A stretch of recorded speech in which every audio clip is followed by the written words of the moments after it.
Good morning, all. We are about to start the next webinar talk in the webinar series of Kerala Forest Research Institute. Today, we have three panelists. They will be speaking about bamboo resources utilization in Kerala, prospects and challenges. Uh, uh, my job is to introduce the presenters of today, and then I will invite them to deliver their presentations. Participants are free to ask their questions on the chat box. The chat box is monitored on a real-time basis, and the questions will be sent to the respective presenters at the end of their presentation. So, good morning once again, once more. Uh, we'll have the director KFRA, Dr. Shyam Vishwanath, as a presenter today on bamboo resources. Dr. Shyam Vishwanath has got really 28 years of experience in forestry research in the Indian Council of Forestry Research and Education, ICFRI, MOF, and climate change as scientist. He has worked in various research institutes of ICFRI, like the Tropical Forest Research Institute, TFRI at Jabalpur, Institute of Forest Genetics and Tree Breeding, IFGTB at Coimbatore, and Institute of Wood Science and Technology, Bangalore. He is currently on deputation for 5 years as Director, Kerala Forest Research Institute, PG. He has specialized in agroforestry and related socio-economic and ecological research. He has focused primarily on traditional agroforestry across India during his stint at ICFRI. Since past years, he has been doing a lot of research on two species, like two species complexes, bamboo and sandalwood. He has completed 10 externally aided research projects and 10 internal projects in ICFRI. He has guided 16 students for their PhD and have 3 students currently pursuing their doctoral degrees. He has more than 100 research publications and has published 6 books. He is a consultant of UNIDO and Bamboo. He is a Curtis Professor at SFRC, University of Florida, USA, in agroforestry, and also a guest faculty in St. University, Bangalore, on Bamboo. He is Executive Committee member of APAFRI, General Body of FRIM Malaysia, and DST Program Advisory Committee member of the SEED Division. So I welcome Dr. Shyam Vishwanath as a presenter for this particular session on exclusively on bamboo. The next presenter we have over here is Dr. Srikumar, who has got 20 years research experience in the field of floristics, plant systematics, phylogenetics, genetic diversity assessments, and long-term changes in phenology and seed dispersal of angiosperms. He had undertaken projects supported by DST, SERP on Dipterocarps, UNDP, and Forest Department. He is an expert member, a technical advisory committee on bamboo and retin of INBAR, Task Force on Retin Uses and Development, Beijing, China. His areas of research are general floristics, plant systematics, and phylloclimatic studies, phenology, and seed dispersal. He has nearly 85 publications to his credit. He got a PhD from Calicut University on systematics and phylogenetics of retins in the Western Ghats. He has more than 17 years of research experience in the field of floristics, plant systematics, phylogenetics, genetic diversity assessments, and long-term changes in phenology. He is an expert member of the Technical Advisory Committee on Bamboo and Retin in INBAR, Force on Retin Uses and Development. He is the coordinator of Bamboo Technical Support Group South Zone National Bamboo Mission. He is a life member of the Indian Association of Angiosperm Taxonomy, a life member of the International Society of Plant Morphologists, and a life member of Indian Botanical Society. It's my pleasure to invite Dr. Srikumar also as a presenter in today's meeting. The third presenter for today will be Mr. V.P. Ravindran, Principal Scientist at the Department of Training of Kerala Forest Research Institute. He obtained his master's degree in botany from the Annamalai University, Tamil Nadu. He has got 32 years of experience in the field of forestry under the major themes of bamboo propagation and nursery techniques, bamboo plantation management, coastal afforestation. He has coordinated many training programs in forestry and related subjects. He is a technical officer, Department of Agroforestry and Publicity, and also plant physiology at KFRI. He is currently working in the Training and Association Department of Kerala Forest Research Institute. I also welcome Mr. V.P. Ravindran to this particular webinar series on bamboo. It's my pleasure to invite the first presenter for the day, Dr. Srikumar. Dr. Srikumar will be giving the general introduction on bamboos in Kerala and the species which are mostly found over here, but their spatial distribution, and which will be the Dr. Srikumar's presentation will be followed by Mr. B.P. Ravindran, who will be speaking about the cultivation techniques and the propagation techniques of bamboo. And it will be followed by the presentation by the director, KFRA, who will be speaking about the bamboo resource utilization in Kerala in specific context with the major players in the field. So that will be the last presentation for today. And it will be followed by the answering of your questions. And feel free to post your questions in the chat box. I hope this webinar series is going to be tremendously useful and take us forward in understanding what is happening in the bamboo sector in Kerala. With immense pleasure, I invite Dr. Srikumar to deliver his lecture.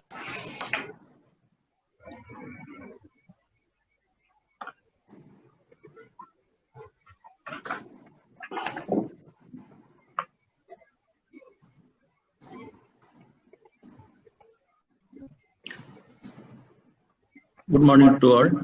Thank you, Dr. Sajeev, for the introduction. And the title is Bamboo Resource Utilization in Kerala State, Prospects and Challenges. We know that bamboo, it is belong to the family Poaceae, under the subfamily Bambusoideae, has been intimately associated with the life of human beings since the time immemorial.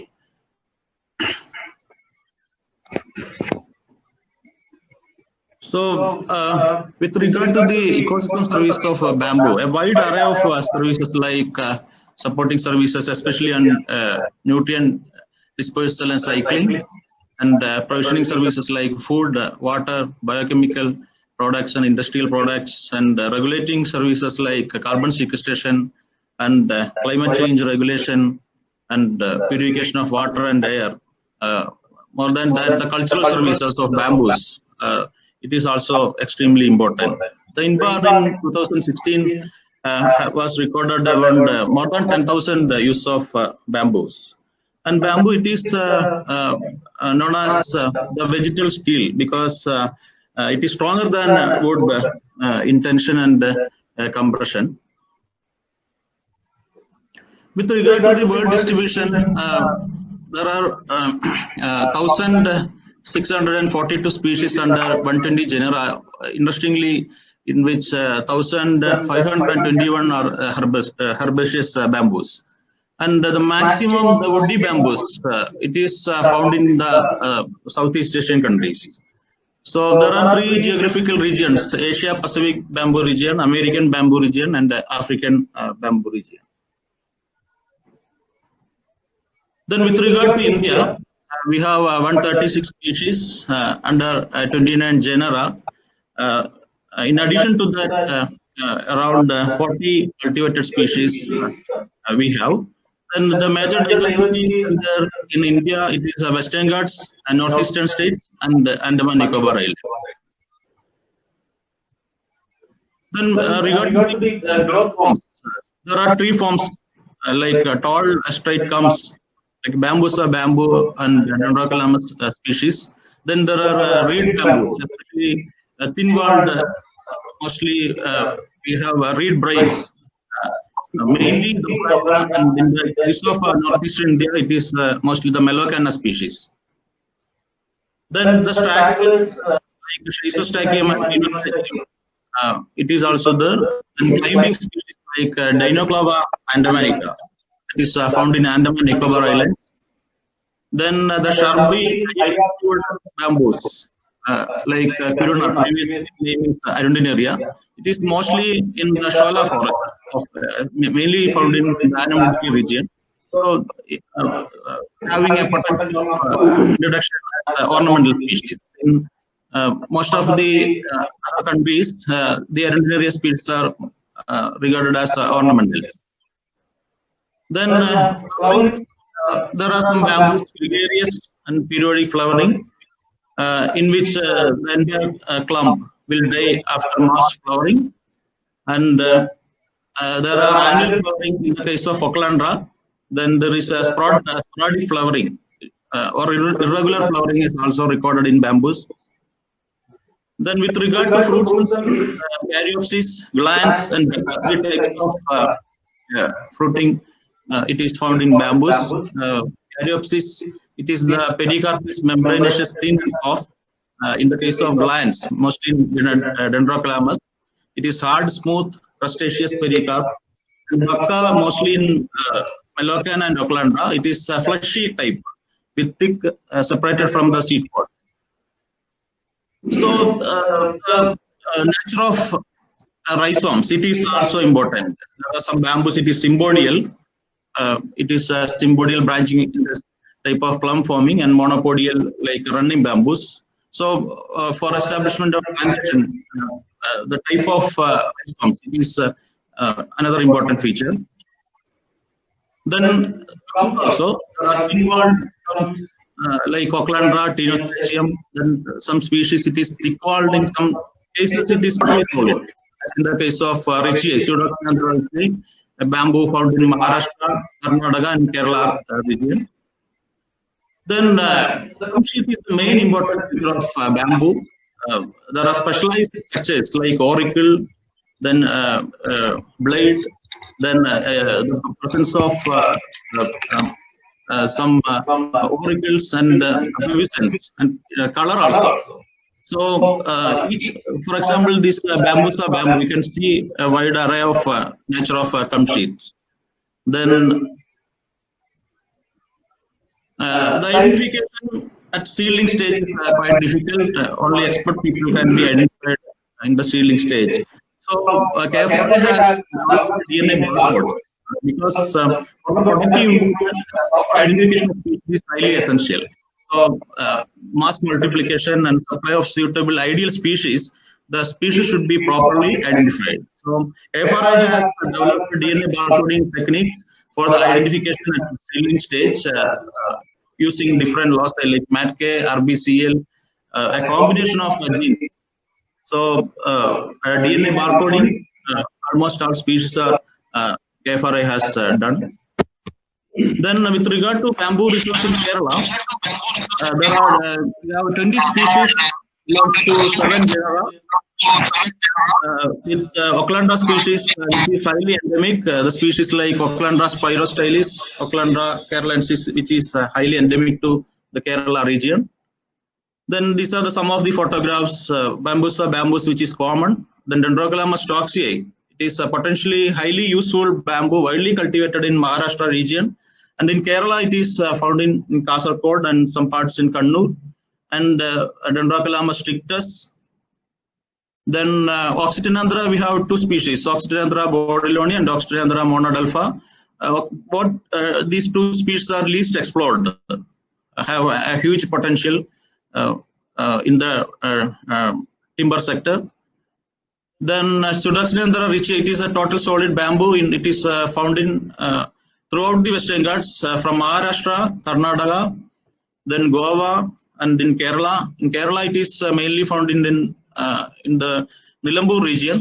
Then Tinospecium whitei, it is mainly found in forest areas of Western Ghats.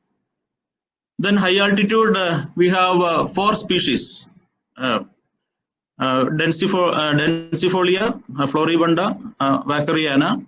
So previously this name was in Arundin area. Now it is shifted to the genus Kuruna. Then another important genus, that is Ochlandra. The most widespread species Ochlandra travangurica. It is followed by Ochlandra scriptoria. Then these are some of the Ochlandra species: travangurica, Abractiata, and Setigera.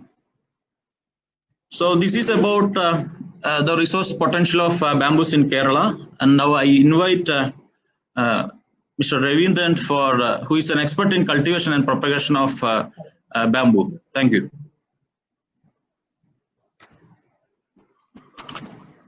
Good morning to all. I'm talking about matching species with the site problem in cultivation and vegetative propagation of bamboos.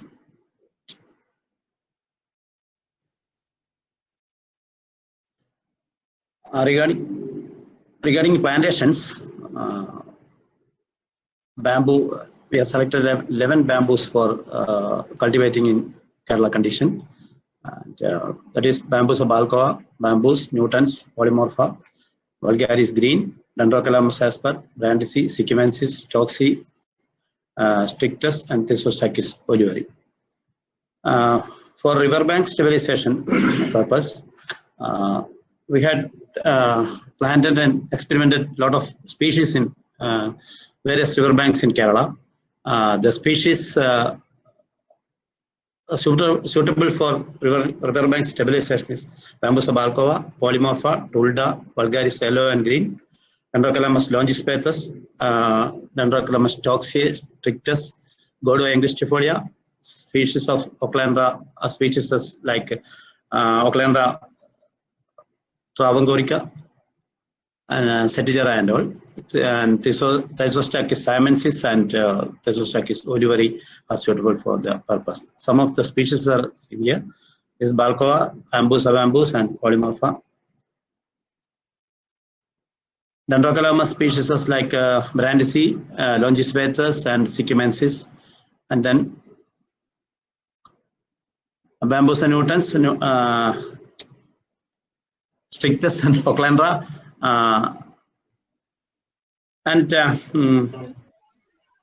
Farmers prefer the boundary of other plantations, prefer some additional income. For some additional income, they prefer to plant some bamboo in the borders of the plantations. They prefer mostly bamboos, Polymorpha, Tulda, Dendrocalamus like longispathes, Stocksii, Strictus, and Thistostachys, both the Thistostachys species of Siamensis and oliveri. And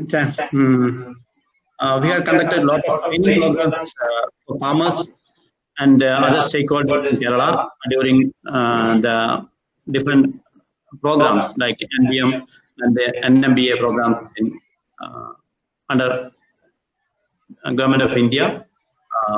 We trained a lot of trainees, about 2,000 farmers during the period. In their homesteads, they prefer small holdings in Kerala. The Kerala condition, they prefer 1 or 2 bamboos for their multi-purpose uses.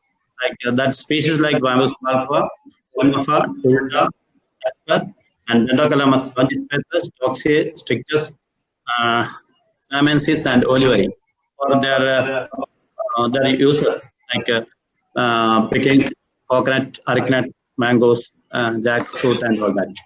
And these are the species they prefer: Thistostachys siamensis, oliveri, and Dendrocalamus Stocksii. And there are a lot of farmers and planters from high ranges like Idiki, Munnar, and Wayanad. There are high ranges. In high ranges, they planted bamboos with consultation with KFRA. They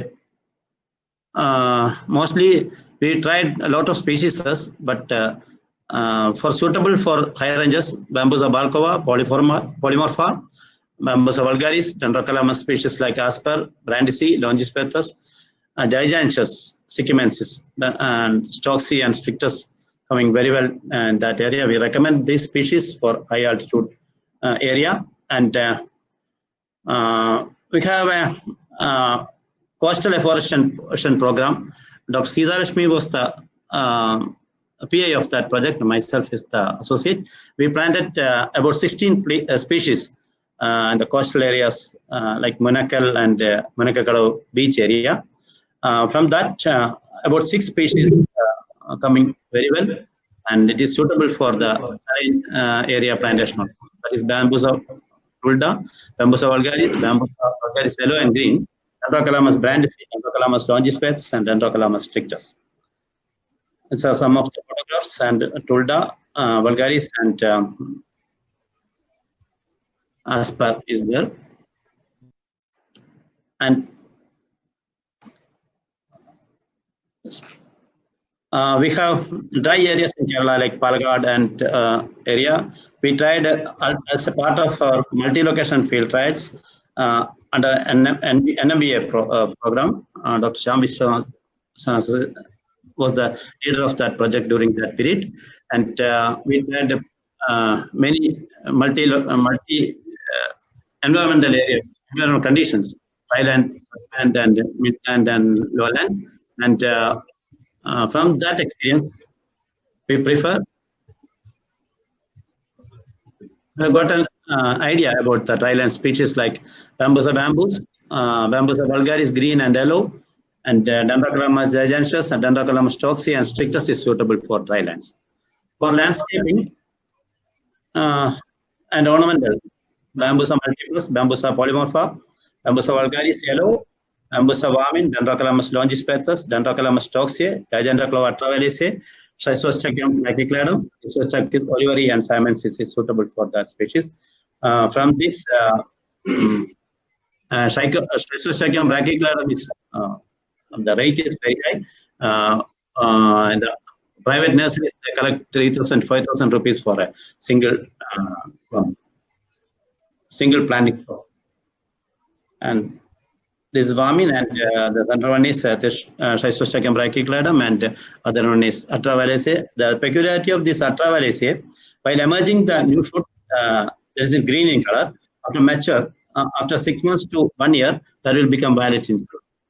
That is the peculiarity of the species. This is suitable, very good for landscaping and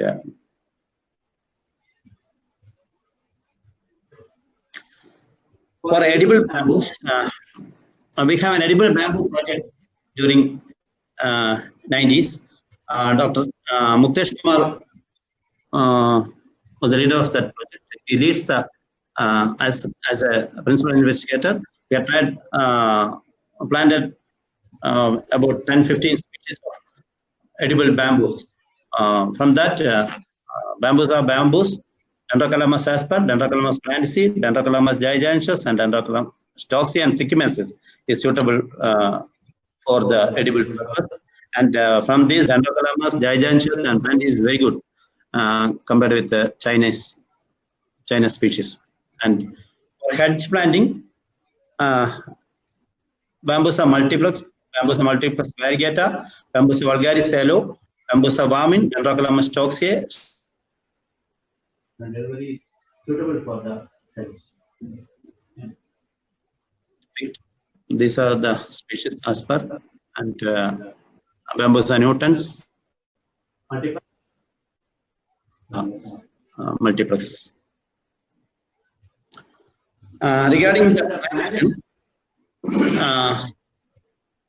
for that is objective of planting, based on objective of planting. For soil conservation and riverbank stabilization, closer spacing is suitable, and for 3 into 3 meter, 4 into 4 meter, and also staggered planting also recommendable for the for riverbank stabilization and conservation. Species like Oclandra travangurica, Dendrocalamus toxi, and Dendrocalamus strictus for the purpose. And other objective is comproduction in comproduction for commercial purpose. That is medium diameter species like Bambusa nutans, Bambusa tulda, Dendrocalamus asper, and Dendrocalamus longispecious. We'll put 5 by 5 meters, about 400 plants in a hectare, suitable. We suggested, and large diameter species. Large diameter is classes. One is Bambusa balcova, Bambusa vulgaris, Dendrocalamus brandisi, Dendrocalamus sikimensis like bamboos. We prefer, we recommend 8 by 8 meter per hectare, 140 plants per hectare. And larger ones, Bambusa vulgaris, Bambusa bambus, gigantea, Dendrocalamus giganteus. We suggest 10 by 10 meter spacing. And another objective also there, but in Kerala condition that is not suitable because there is no industries and like the plantations area of plantation is not there. That is high density plantation for biomass production for industrial purpose.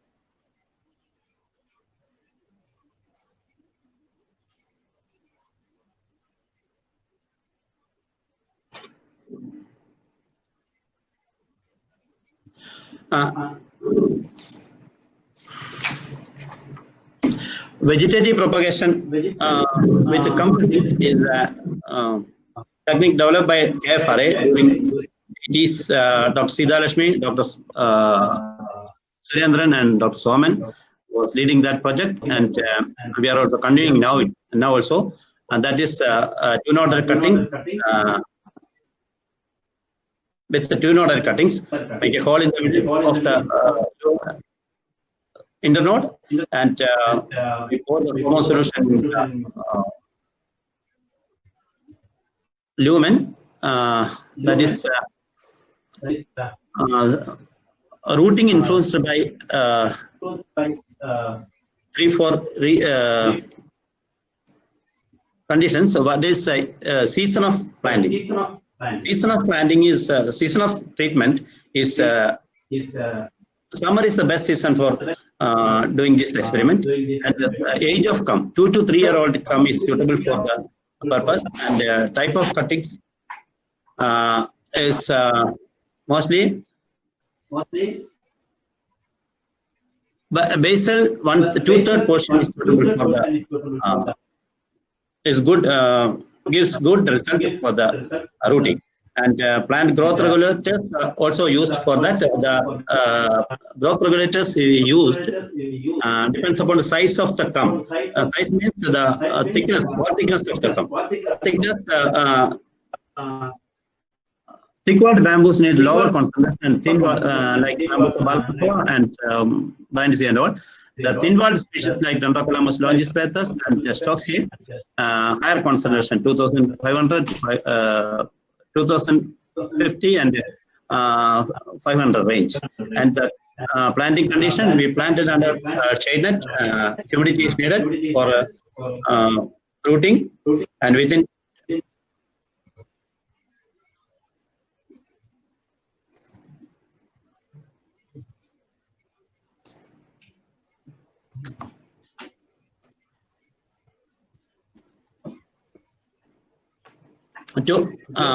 within 1 week start routing, and the planting stock will be ready by 3 months. And it's the method. And another technique is nodal segment and apical shoot.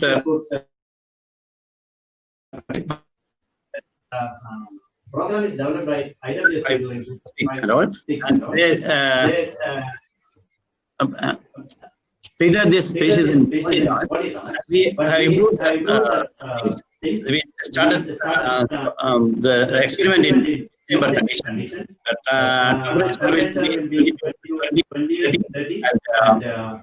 Controlled condition like Mr.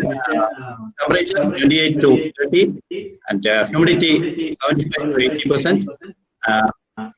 From this experiment, we have got very good result, 90% success rate, and the routing time will be reduced. Within 30 months, the proposal will be ready. And another thing is macro proliferation. Get a seed lot or propagates. This technique is very easy to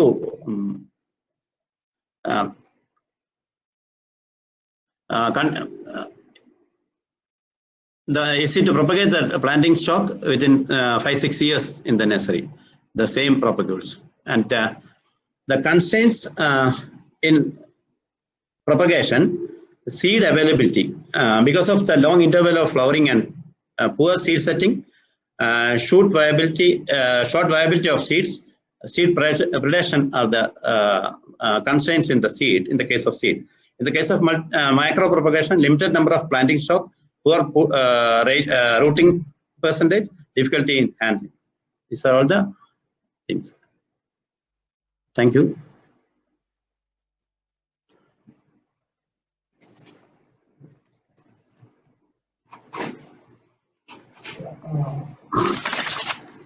Thank you, Dr. Ravindra. So, Dr. Sri Kumar Ravindra has covered the various aspects of bamboo. Now we come to the bamboo resource utilization in Kerala.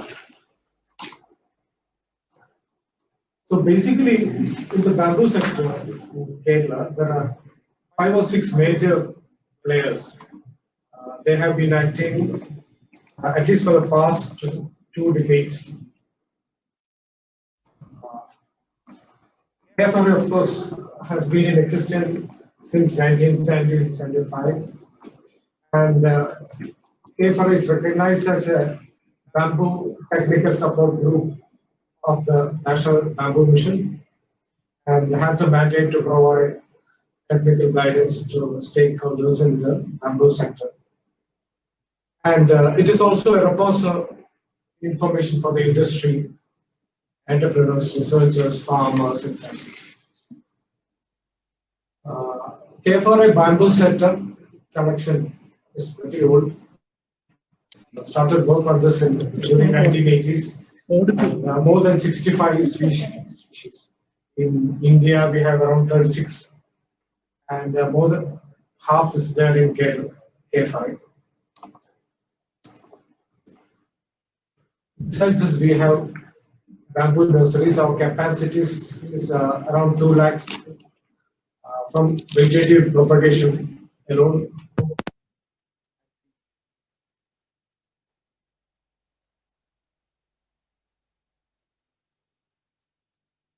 KFRA has also come out with a standard of qualities planting stock for traditional bamboo nurseries.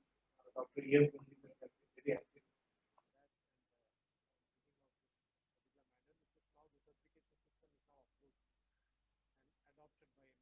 Adopted by MDM international level, and this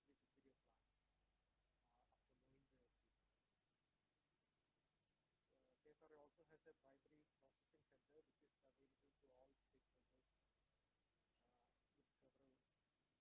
can go in for primary processing of the bamboo, including treatment. And as a knowledge center, KFRA has been publishing this international peer-reviewed quarterly journal, the Journal of Bamboo System.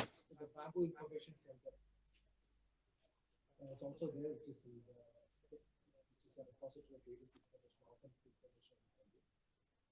And then KFRA has also published a lot of information on bamboos, the conjunctive of bamboos of India. It is one of the major publications produced maybe 1 decade back. Now the second major player, KFRA, we can consider it as a knowledge powerhouse and R&D center. Another major player is the Kerala State Bamboo Corporation, established in 1970. Basically a public sector government venture. The main social objective for enhancing livelihood opportunities for the traditional but impoverished bamboo dependent communities. And the main raw material is Aplandra Travancore. And this Aplandra Travancore, among the 10 species of Aplandra, this is the most important. And KSPC is located in Angomali. The resource is there in Sholayar Valley. The river Sholayar comes from the Western Ghats and Chalupudi, that belt. All good resource base of this species. And then in southern Kerala also, the Aplandra Travancore is fairly well seen.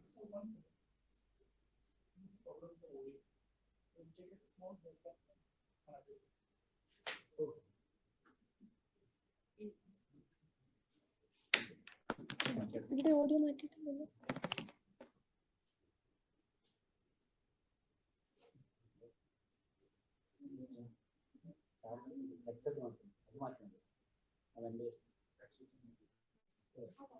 How are you?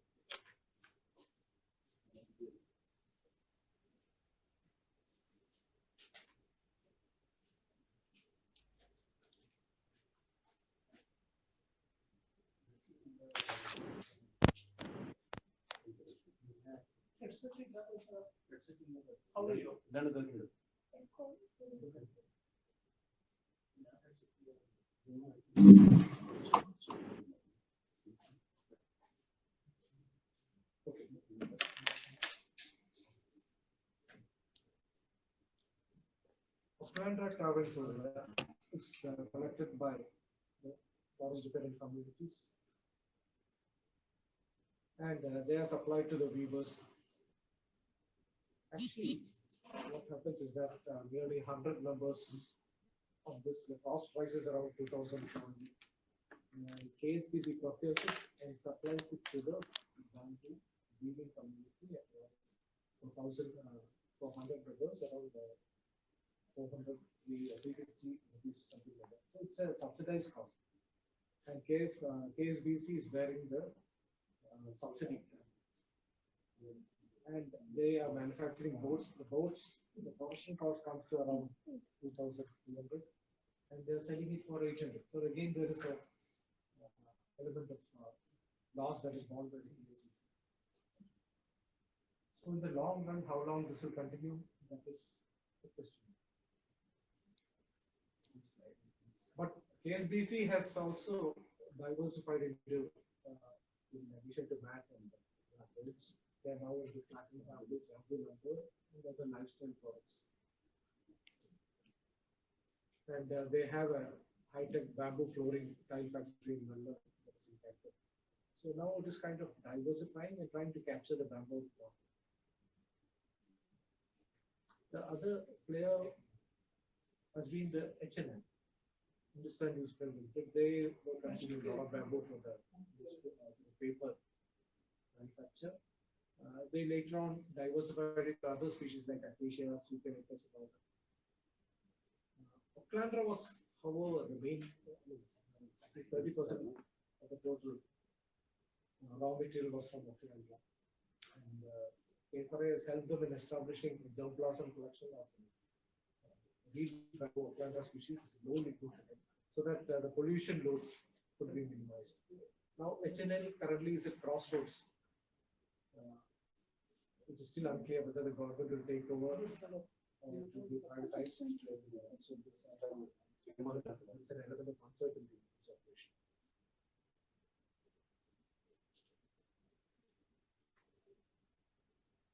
The Kerala State Bamboo Mission. The Kerala State Bamboo Mission is the other major player in this bamboo sector in Kerala. The Bamboo Mission is under the Kerala Bureau of Industrial Promotion, Industries Department. Unlike the Bamboo Mission of various other states, most of the states, I believe it is under the Forest Department, and Tamil Nadu is under the Horticulture Department. Kerala could be the only state where it is under the Industries Department. One of the main initiative of this Kerala State Bamboo Mission has been the organization of this Bamboo Fest in the first week of December every year, and they've been doing it rigorously for the past 12 to 13 years. And that is a big hit. Every year, more than 125 participants come from all across India during this 1 week, and there is the public receptivity is also very good, and a lot of outreach, trade, and other interactions happen during this. Besides this, they also provide a specialized training program for the skill development of artisans, and they have supported participation of artisans in various national and international trade fairs.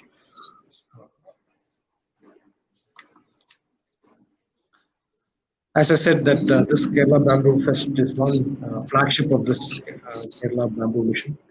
And besides that, they have also established a Bamboo Innovation Center in Kerala State Bamboo Corporation, that is in Angamali, which is like an incubation center in part training on design, technology, and skills. KSBC would have benefited from that.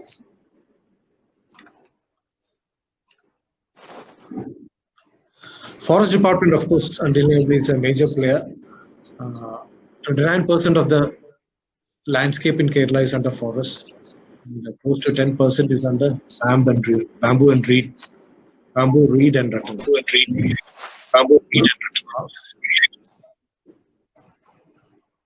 Earlier, Forest Department used to do this underplanting of bamboo in poor teak plantations and in natural forests. Sort of forests, sort of bamboo enriching. has been very successful, and we have seen similar We have seen combination of teak in other states also, and teak has invariably suffered. teak has invariably suffered. Growth has been poor. Then KFDC has also taken up plantations since 2001. Bamboo plantations have happened. But for the past 4-5 years, we have been noticing gregarious flowering in bamboos, especially in protected areas and national reserve forests. And that has impacted habitat utilization as well as aggravated human-animal conflicts. Elephants, bamboo is a major food resource for them, and it is said that the gregarious flowering is, the recent trend in increased man-animal conflicts could be due to this. One of the reasons could be this gregarious flowering of bamboos and depletion of food resources. The next major player in the bamboo sector, of course, is in the NGO sector, that is Uravu, based in Thrikkaipata, Wayanad. Uravu was established in 1996 in Wayanad district, Thrikkaipata village of Wayanad, and it started off with a broader objective. But then now the entire focus is on bamboo.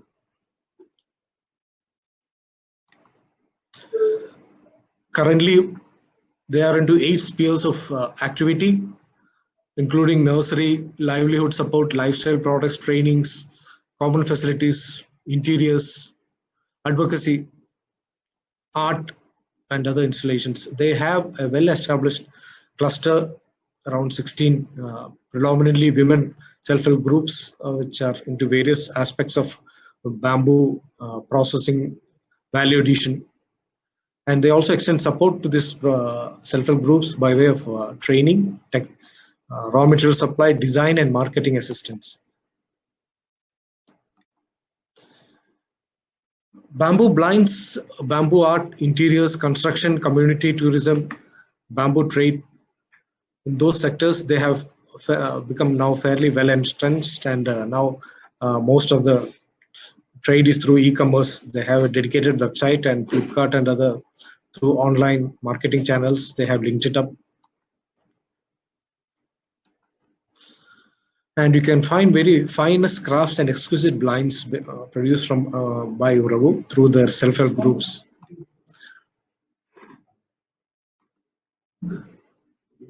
Thanks to Uravu, Thrikkaipata was declared as the first bamboo heritage village in Kerala in 2018.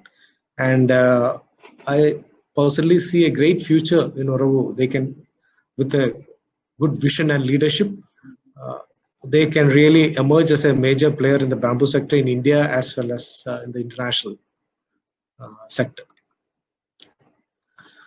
So despite having 4 or 5, the point is that despite having 4 or 5 major players in the bamboo sector, somehow the bamboo cultivation and its patronage has not gathered momentum to the extent that what we are seeing in the states of Maharashtra to a certain extent. We have people, sectors who have been working in this field for the past at least 20-25 years. And if you look at the strength of these organizations, I mean, they have a lot of experience. One thing is common, they have a lot of experience. KFRA as a R&D center, providing the knowledge and bioresource repository. Bamboo State Corporation with this experience in the raw material with Ochlandra species and developing expertise in weaving and mat weaving and supporting traditional artisans. The Bamboo Mission, of course, this is a nodal agency for the schemes of NBM, organizing various seminars, training programs and all that. And the Bamboo Fest, that is an outreach program mainly for popularizing bamboo. Uravu, the main, it has a strength, its clear goals and vision, and 2 decades of experience, and with 16 self-help groups who are well trained, and they are now well into the various value addition products of bamboo. But the Problem is that they all have some inherent weaknesses. If we are able to identify those weaknesses and impart synergy to this interlinkage programs, and then the farmers or the stakeholders will benefit from that. Kerala State Bamboo Mission, whether it needs to be under the to continue under the Industries Department is also a question, because for the Industries Department, bamboo may not be the the flagship species. They have other sectors also to look into, so that is a debatable issue. Uravu, the biggest problem could be the raw material constraints, land constraints, and whether they're getting the adequate support from the financial institutions and from government agencies. And probably if it increases its visibility and public outreach, then Uravu will go places. However, we need to consider certain inherent constraints. The high cost of labor in Kerala, for example, the small land holdings, and there are several high-value crops to compete, rubber, spice crops. And it is not easy to manage bamboo because of the undulating topography. Kerala, as you know, consists of the highlands, the midlands, and the coastal areas. So midlands and highlands, the topography is an issue. Like you cannot manage bamboo plantations like you can do in Maharashtra, for example. And we have artisans, KSBC, Uravu and all, but there is no incentive for passing on skills to the next generation. So that is one thing that is bothering the planners. Then legal limitations to utilize bamboo resources in the forests and also outside forests. So even though NBM have come out with a policy, Government of India, still this is not a freely tradable commodity like agriculture or horticulture produce. So those needs to be revised and maybe made more friendly, farmer friendly. And there is no incentive for bamboo cultivation. Like we have rubber board is there for supporting bamboo, the rubber cultivation in a big way in Kerala and other parts of India. We don't have somebody to support bamboo. Ideally, the State Bamboo Mission should have come out with programs and schemes for that, for supporting the bamboo cultivators. Then bamboo, if you look at the furniture sector, traditionally, most of the furniture has been from trees outside forests, like jackfruit, rubber wood, Artocarpus hirsutus annually, and even teak from outside forests. So bamboo in a way has to compete with this raw material from the other sectors, from the farmlands. And most importantly, there is a dearth of quality planting stock of the desired bamboo species.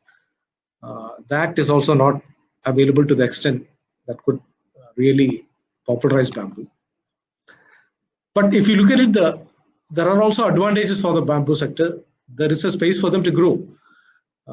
Bamboo, Kerala is a rich bioresource reservoir. Nearly 20 species of bamboo out of 140, 136 species are found in Kerala alone. Many of them are indigenous. But then, and we have also R&D support for bamboo, like KFRI, TBGRA, Sister Institute of KFRI is also there in the bamboo sector. There are skilled workers in the bamboo harvesting and mat making sector, and NGOs are also active.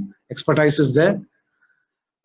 It can also have, bamboo can be a part of the integral knowledge tourism sector. Uravu has already become entered into the tourism map of Wayanad district.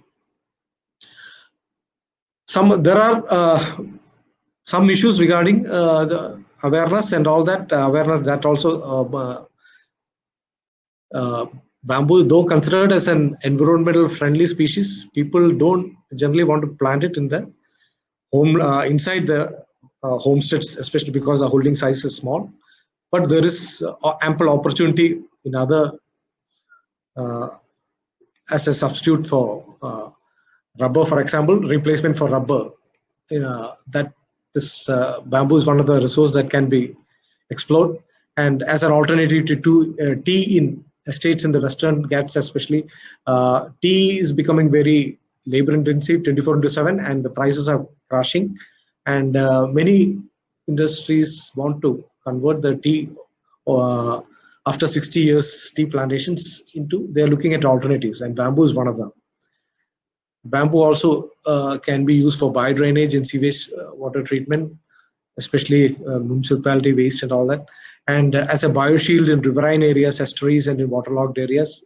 And now it is being recognized in stream bank stabilization programs. We have 42 rivers in Kerala flowing westward, and the Kerala government has identified 10 of them to be taken up for stream bank stabilization program. Bamboo has a major role to play in that. And farm boundaries, especially as life, and if you go to rural areas, especially in Palakkad and those areas, still farmers are preferring because they are using bamboos for live fencing. That is still there. And also bamboo and boundaries is one space that could be effectively utilized. Other possibility is that in homesteads, edible shoot bamboo to be popularized, and also species like Thysostachys oliveri could be used for staking vegetables, staff for harvesting of agriculture produce like jackfruit or moringa. Now the prospects for the bamboo sector, as far as I can see, is that we need to really upscale production of quality planting stock of the desired species, and through micro propagation ventures. Macro propagation, there are limitations. My colleague Ravindran has already explained about that. We need something like Growmore Biotech. They have been very active in that sector and is based in Hosur. In Kerala, I'm yet to see commercial venture of micro propagation biotech. So that possibly they don't see a market here, or the possibilities are there, but certainly this kind of industries need to come forward. Then in bamboo, nothing grows waste. Nothing goes waste. Right from the sheath to the nodal segments, after especially in the bamboo mat weaving industry like KSBC, there is a lot of waste happening. KSBC, nearly 2,000 kilogram of waste is generated per day, and they don't know what to do with that. Earlier they used to burn it, but there are companies who are willing to take it for making biochar and for making composite materials. So like that, we need to coordinate with how to utilize the waste that is generated from the industrial and primary processing units. Creating local primary processing facilities and bamboo preservative treatment facilities, that is also a program that needs to be established at least at every taluk level. Establishment of institutional mechanisms for assured market. This is if you have an assured market for the bamboo sector, whether it be the agarbatti industry or any other industry. Bamboo shoot industry is another thing that Kerala could think of in the unorganized sector. And there should be, if at all we have to shift from rubber plantations to bamboo plantations, then we need a real support like Bamboo Board, providing front end and back end support. Kerala State Plantation Corporation is engaged in, they have a lot of oil palm, rubber, cashew plantations, and perhaps replacing some of the non-productive assets of failure plantations with industrially important bamboo species is one thing that could be thought of. KFDC also, even though they have been raising bamboo plantations since 2002, industrially important bamboo species, non-thorny species, if they could focus on that for replacing, and also replacing wherever they are thinking of replacing acacia and eucalyptus plantations. This could be one area where we could grow this bio resource. KSBC, Kerala State Bamboo Corporation, Orobo, could think of establishing their captive plantation by entering into MOU with prospective farmers and cultivators. They are in dire need of resources, the natural resource. Because KSBC, for example, Bamboo Corporation, they're able to meet only 30%. Their factory is working at 30% capacity because of the shortage of raw material. And another problem with KSBC is that it is mostly, now they have diversified. Earlier it was only Aucklandra Travancoricea, and Aucklandra Travancoricea has a very specified niche, and this is not a species that could be cultivated everywhere. It's a riverine species, so there are limitations. They need to look into alternatives. like longest path. This is one of Dendrocalamus longest path, and that species can be good in and also plantation in a plantation. Kerala chapter of the Bamboo Society also there. It has easily been initiated, and they need to really work a lot for the development of the sector. BTSG Bamboo Technology Support Group in Kerala, KFRI itself, and I have no question saying that they need to pull up their socks and have to be more proactive, especially as a technical advisor for the bamboo projects and as a knowledge reservoir and for solving this R&D issues of KSBC, Uravu, etc. And biodiversity enrichment, bio-restoration, and stream bank stabilization provides an opportunity for bamboo in Kerala, and this various industries, KSBC, Uravu, and all that, they could view this as an opportunity, as a resource base for their raw material. In conclusion, let me say that any success in taking the Kerala bamboo sector forward to realize its potential will ultimately depend on the correct species selection, quality planting stock, and also matching the species with site, which is very important. You cannot, one size cannot fit all. The species have to be matched, that you want to plant has to really match with the agroclimatic zone. Appropriate technology and identification of key drivers and markets. So what is it that will be successful in Kerala? Is it bamboo shoots? Is it the mat boats? Is it the bamboo housing sector? We need to identify those. Is it the gasification of the gasification, electricity generation through gasification? Are those the things that are going to be successful in Kerala? We need to really think about it. And then we can have the right investment and entrepreneurship development. We have KFRI has programs like ISTIT, supported by the Government of India, which are currently supporting more than 100 bamboo clusters that provide training, marketing, and entrepreneurship development. So that is one opportunity with KFRI, that we invite entrepreneurs and also expose them to various technologies related to bamboo. And bioresource creation, this is one big problem that is hampering the bamboo sector. We don't have enough. Most of the bioresources of bamboo, that is strictures and bamboos are in the forest areas. We don't have captive plantations to that extent that can cater to the supply of the even industries like Bamboo Corporation, Uravu, or any other industry that may come up. So we need to get our house in order. Go really think about creating a bioresource base before we think about advancement in the bamboo sector. And then availability of local primary and processing centers and treatment facilities, bamboo storage and markets are those things that need to be set up at the taluk and district levels. Also the coordination and linkages between the various R&D, government agencies, local self-governments, NGOs and stakeholders. The coordination, the linkages have to be strengthened and better coordinated. So in a nutshell, that is what will help us in taking this sector forward. KFRI, right now I can say that regarding the bamboo resource base, we have nearly 2 lakh seedlings that are available in the nursery, and we are engaging with the local self-government and also involving in the river programs, that is the strengthening of stream bank programs for this. And our major species that we are able to offer is Dendrocalamus strictus, Polymorpha cacharensis, and Bambusa tulda is also will be available by 2021. Thank you. Thank you, Dr. Shyam Vishwanath, Dr. Vidya Sri Kumar, Sri Ravindran. This time for taking up questions. We have the first question from Mr. R.K. Mehta. R.K. Mehta is chairman of the Rainbow Bamboo Academy, Hyderabad.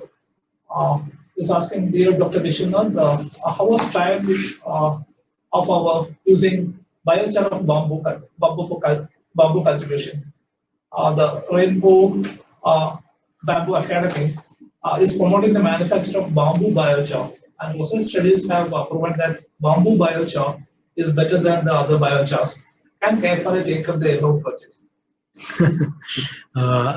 When I was working in IWST, I had a project on application of this biochar for enhancing the productivity of bamboo plantations, and that was in Chikmagalur and also Dapoli and also in semi-arid conditions in Hoskote. And we have observations that are very positive. The results are very positive, especially in high rainfall areas where the soil conditions are better. When you are applying biochar along with compost, we recommend that mature bamboo plantations will require at least 15 to 20 kg of compost, and you can add 50 gram of biochar. Biochar is a nanomaterial, as you all know, and 50 gram per clump, mature clump, will be quite sufficient, and that will help in really sustaining you, if not enhancing the productivity of the bamboo clumps and the plantations. Because bamboo plantations, wherever it is planted, I have seen that it is rarely fertilized. Nobody applies fertilizers and irrigation, fertigation to bamboo plantations. But if you do so, then the results are quite promising. This has been my experience in humid conditions as well as in semi-arid conditions. In Hoskote also, where you have rainfall around 600 millimeter, application of this biochar with compost has proved to be very effective. Thank you. Thank you, sir. The second is not a question but a comment from Dr. Chandrasekhar. He says that with all the good resources like technical, the bamboo system, resources, etc., the institute may intensify training programs for different stakeholders, both within the state and outside. So, your comment is well taken. We move to the third question, which has come from another from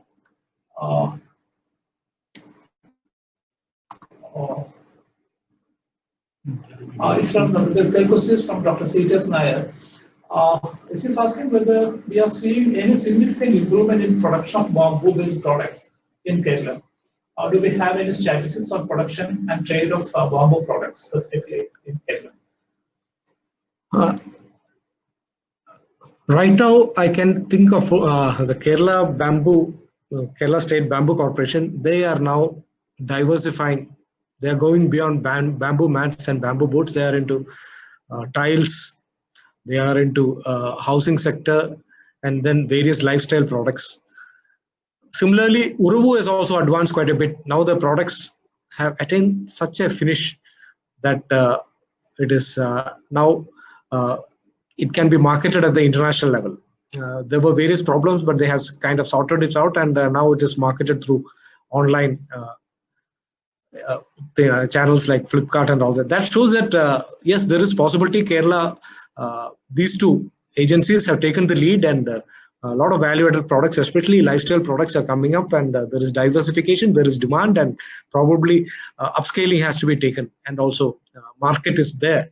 And proper link up with the tie-up with the markets may also help in promoting those products. Thank you. So the next question is from Dr. Chandrasekhar.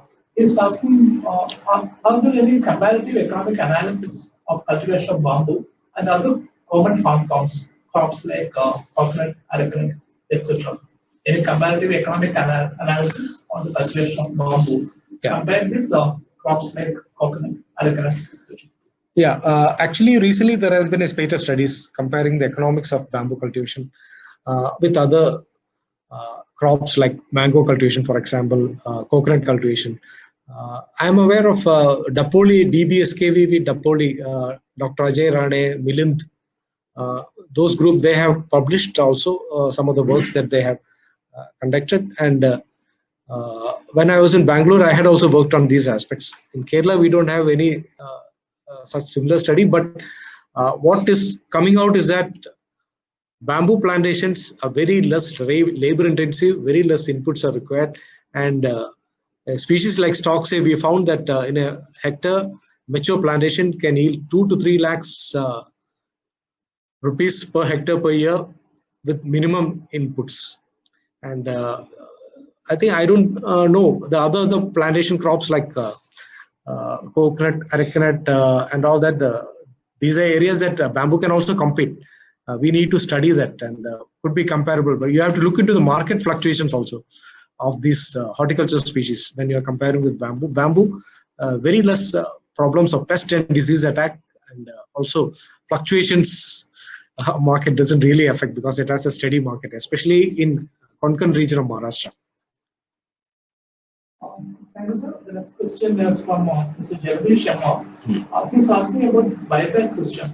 Can we get some large-scale industries to give assured buyback system in bamboo in South India?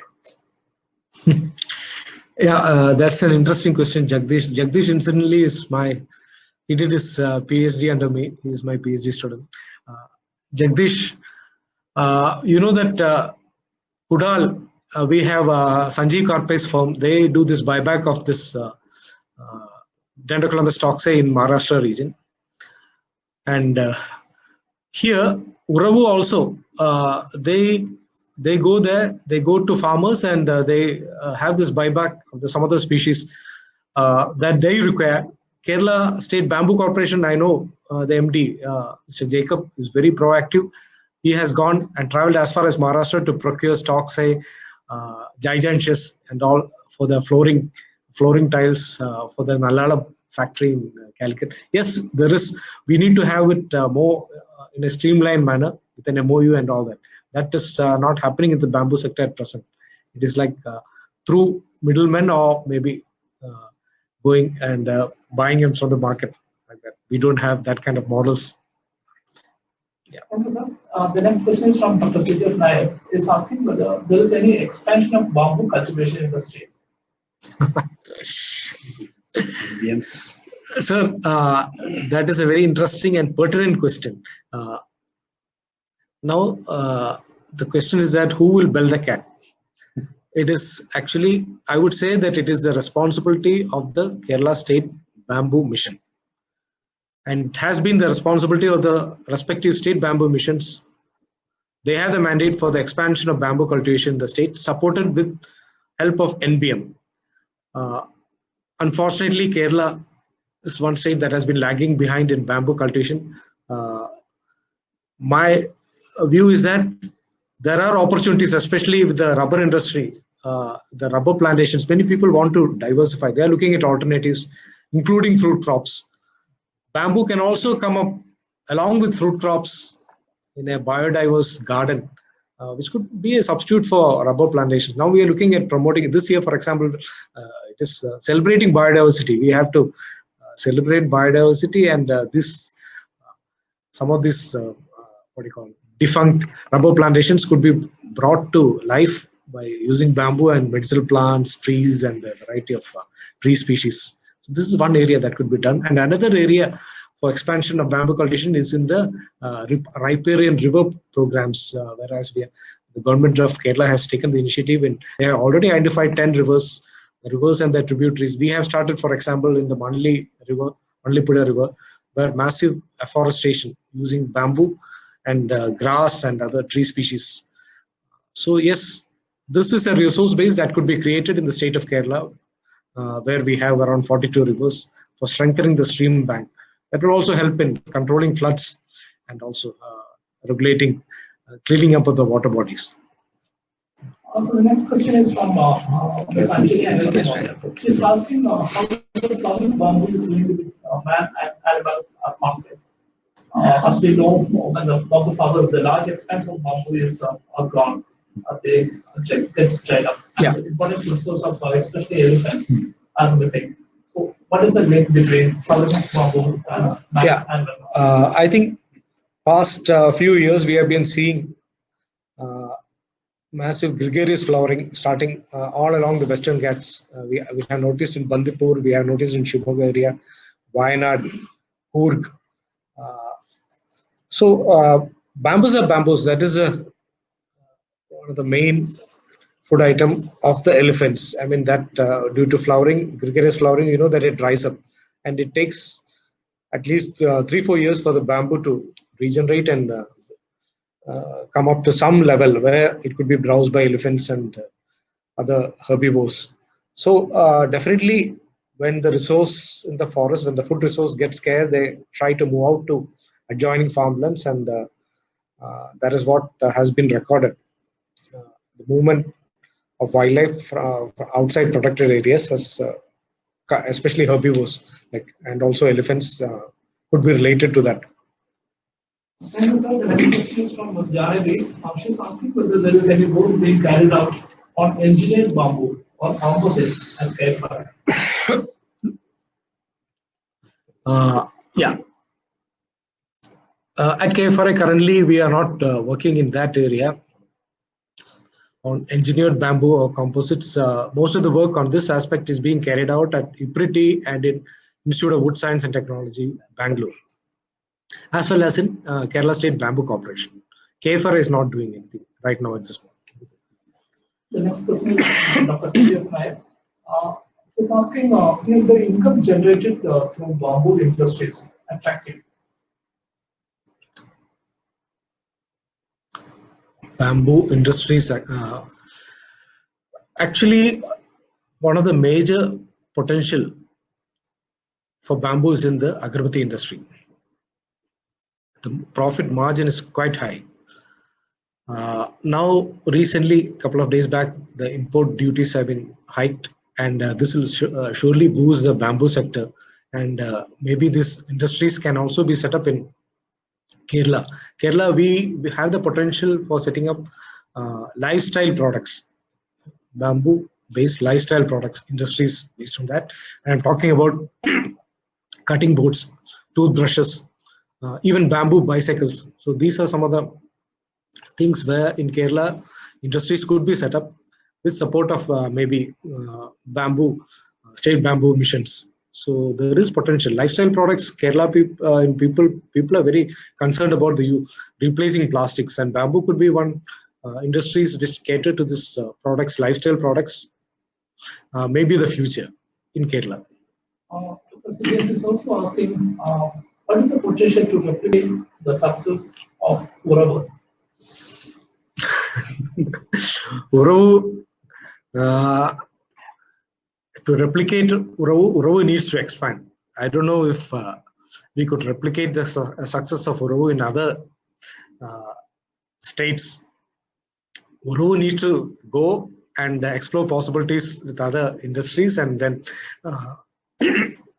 probably they can help in. Uravu is well known for his art, bamboo art, and also developing various fine products of bamboo like blinds and other products. And to set up an industry outside Kerala, probably they need to think of it. And also within Kerala, they can expand. And Uravu has a potential. I see a bright future for Uravu, the way they are going.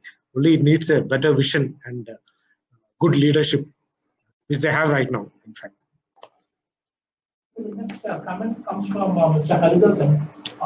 He says that support for bamboo for incentives or subsidy, the issue needs to be taken with NABARD. That is one of his suggestions. And another request which he has made is regarding the non-thorny bamboo species, the prospects of using it. He says that we do not get more serious objectives such as oliveri. We are finding it difficult to get seedlings in large numbers for developing agroforestry models. So can KFRI help with that? Yes, Dr. Haridasan, he was a coordinator of NMBA. So he knows, he has hit the nail, in fact, I should say. We have this problem with oliveri. Oliveri, we are getting R&D trials show that in vegetative propagation, we are getting shooting, but rooting is not happening to the extent possible. We are thinking of this nodal and axillary shoot proliferation. I mean, using nodal segments and axillary shoot in our mist chambers. We are getting success for gourd. IWST had already perfected that technique, but using polytunnels. Now, in our lab, in our mist chamber, we have seen that we could reduce the time still further. For gourd, for example, we are able to get plantable material within 1 month from the time of taking the cutting. We are working on this. This is one species that we are targeting, and similarly, in addition to oliveri, Cacharensis is also another species that almost similar. And incidentally, both this Thyrsostachys oliveri is very popular in Kerala from KFRI. People buy it. In Calicut, there are plantations. I know that there are captive plantations, and if you look around Trichur, most of the homesteads have at least in this area, Peachy area, 1 or 2 clumps. And they use it like a toti. I would say a stake for plucking mangoes, for drumsticks, harvesting drumstick and all that. That is lightweight. It is solid at the base and gets thinner at towards the tip, and ideal for this kind of staking material for pulling vegetables and other things, haricanite and all that, for harvesting of the various agriculture produce. Yeah, we are working on that. Thank you, sir, for your side.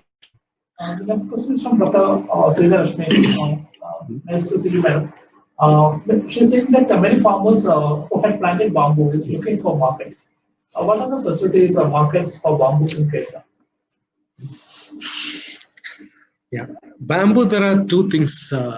Those who have planted bamboo,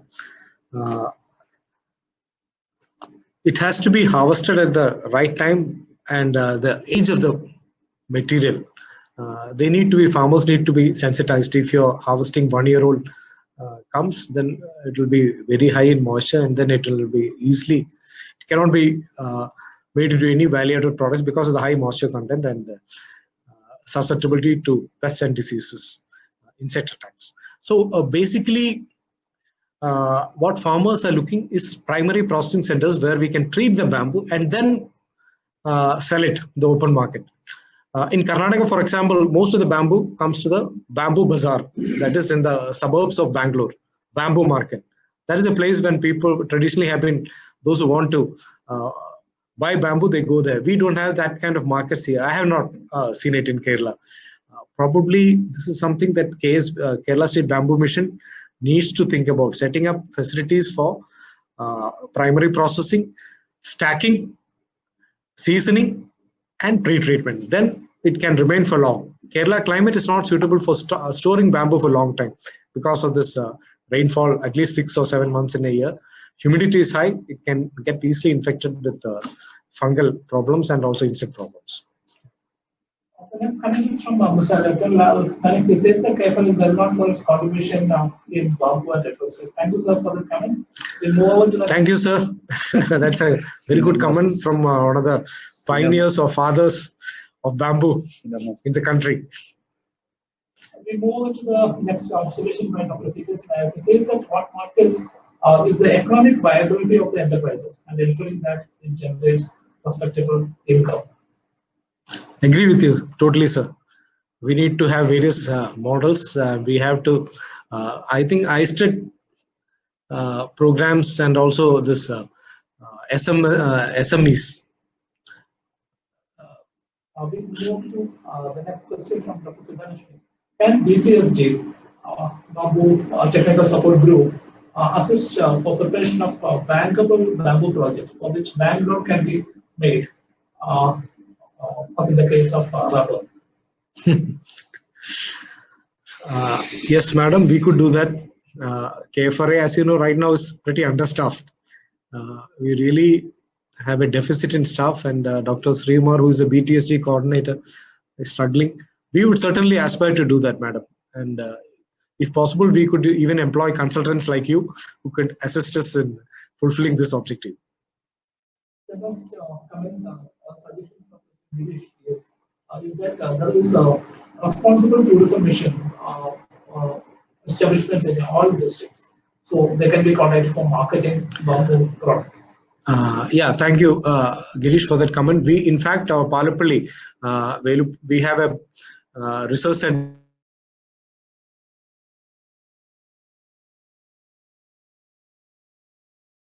The tourism circuit of Trichur. Yeah, bamboo tourism. The next question is from Mr. Vishnu.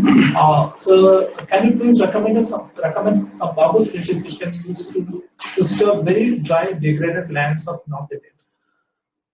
Vishnu, when you think of this dry tracts, possibly you are talking about the Bundelkhand region where you are located. So those are areas which is actually a challenge full of ravines. The soil is very poor. The species that I could think of is strictus, for example. Bamboos could come up, but those are bamboos which are not will not be having much of industrial use. Yes, but strictus, Dendrocalamus strictus erect variety, which you get from Maharashtra, Gadchiroli, that could be useful, which is solid, it comes up erect, and that could be used in block plantations in your area, provided you nurture them, fertigate them. Biochar and compost could be used for restoring the soils and for sustaining the productivity. So Dr. Vijay Piloka, he asked whether there is FSSI registration available for edible products of land. FSSI registration will help in marketing the products, but right now we don't have any standards for some of the industries. I mean, this edible products that you are talking about, marketing of shoots compared to China. Right now, we don't have that kind of industries that are emerging. I am yet to see. The potential is there. Yes, when more and more shoots become available in the market. Right now, it's only the available. Maybe in Coorg, if you go, you will see them during the season. Some of the self-help groups will be marketing them in channel, but there is no FSSI registration to there, as far as I know. And that if you are able to do that, for that. What is the potential of bamboo species for landscaping urban areas, especially in context of frequent occurrence of floods, heavy winds, etc.? Can we reduce damage in this way by using bamboo? Exactly, Vishnu. There is great potential for bamboo in urban areas, especially in landscaping. For example, in riverine banks, I would certainly advocate one species that I know has been very successful, that is Gourdo angustifolia, for stabilizing river banks. Examples are there in Wayanad. I have seen myself, especially in Muttil Taluk, Muttil area of Wayanad, Kalpata and all that, which also adds to the aesthetic value. And there are species like oliveri, then multiplex can be used for as live hedges. So your outer periphery, your boundary, you can grow bamboo. You can do topiary, make it to that level that you want. Species like many species of multiplex for that matter, very useful. Yeah, and that you can use it in your urban spaces. There was an observation from Dr. Sidney Nair. He observes that a major challenge we are facing here is fragmented efforts, and we are not considering the entire value chain. Exactly, sir. That was a point I was trying to make. In Kerala alone, we have at least 5 or 6 major players, but there has not been any. It has all been efforts, fragmented efforts, and there has not been any major coordinated effort to tackle a problem in a multi-pronged approach. That is what is lacking in the bamboo sector in Kerala, especially. So, Kevin from CEO asks whether there are any techniques to identify the age of bamboo trunks. This comes only from experience, Suyog. But one standard thumb rule is that any bamboo which is less than which has the shoots that have come up that particular year, the sheath, some part or remnant of the sheath will be there. As the cum matures, the sheath will fall off, and after 3-4 years, it will dry off. So that way, you can have a but that comes with experience. Dr. Zerski inquires whether there are any mechanisms for extraction of bamboo. Madam, it's a very good idea theoretically, but considering, there has been many efforts, even in KFRA, but you could see that considering the terrain and all that, how could you imagine? I mean, just imagine bamboo as a replacement for rubber in slopes more than 30%. So getting a mechanical device for harvesting in such areas may not be possible.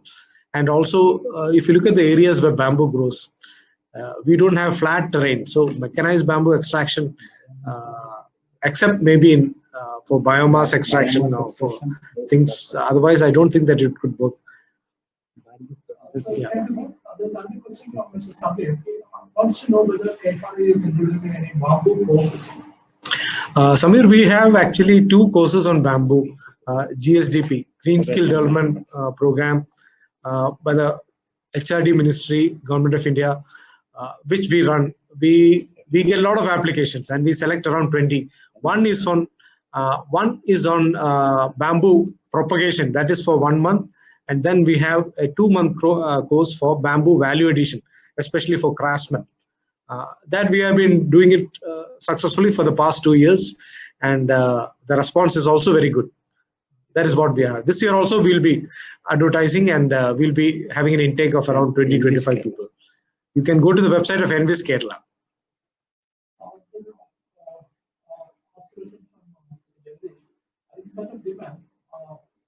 We fail to convince farmers to take up bamboo in agroforestry.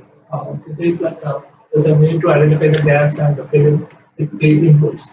Jagdish, let me tell you that from whatever examples we have seen, because of its rooting habit, bamboo has a lot of fibrous root system. It is not a taproot system.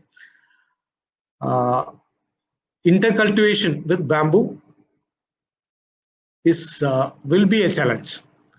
Plantations, even if we have it at wider spacing, after 5-6 years, because of this dense root, mat-like root, fibrous root formation, this will compete with the whatever intercrops that you take in between. So, as an intercrop, bamboo, I don't think that it cannot. You can do it maybe in the initially 4 or 5 years, but in that way, in the traditional sense, the way you see intercropping with other tree species like poplar with wheat and all that, it's not possible. The best way for bamboo in agroforestry is on the farm boundaries and as maybe windbreaks, and also afforestation along stream banks. These are the 2, and in homesteads, the homesteads means 1 or 2 clumps only will be possible as a part of the diet for edible shoots. Thank you, sir. There's an observation from Dr. Siddharth. She feels that the bamboo technical support group should provide proposal for bankable project, planting material and technical support also to prevent projects which can avail loans to plant bamboo. Thank you, madam. Your suggestion is well taken. We will certainly try to implement that. So now we have a question from the moderator. You suggested that we need institutional mechanism in Kerala for promoting bamboo. And you cited the example of the rubber board, which promoted rubber. Now, there is another side to it, in the sense that rubber board was there. They had been promoting rubber very intensively. They were giving subsidies for farmers. But on the other side, it led to the complete wiping out of constant biodiversity. Another example is pineapple. There's an exclusive research center for pineapple. They are pushing pineapple to the furthest, which is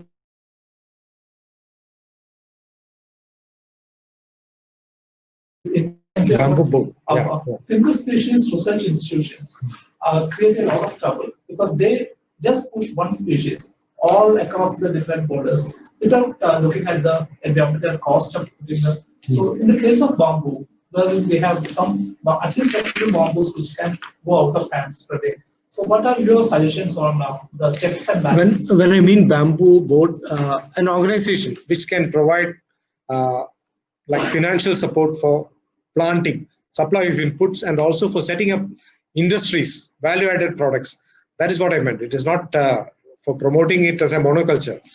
Kerala, as I said, the best opportunity lies replacing the rubber plantations with bamboo and with other fruit crops and tree species in a biodiverse, from the biodiverse angle as a what you call biodiversity farm.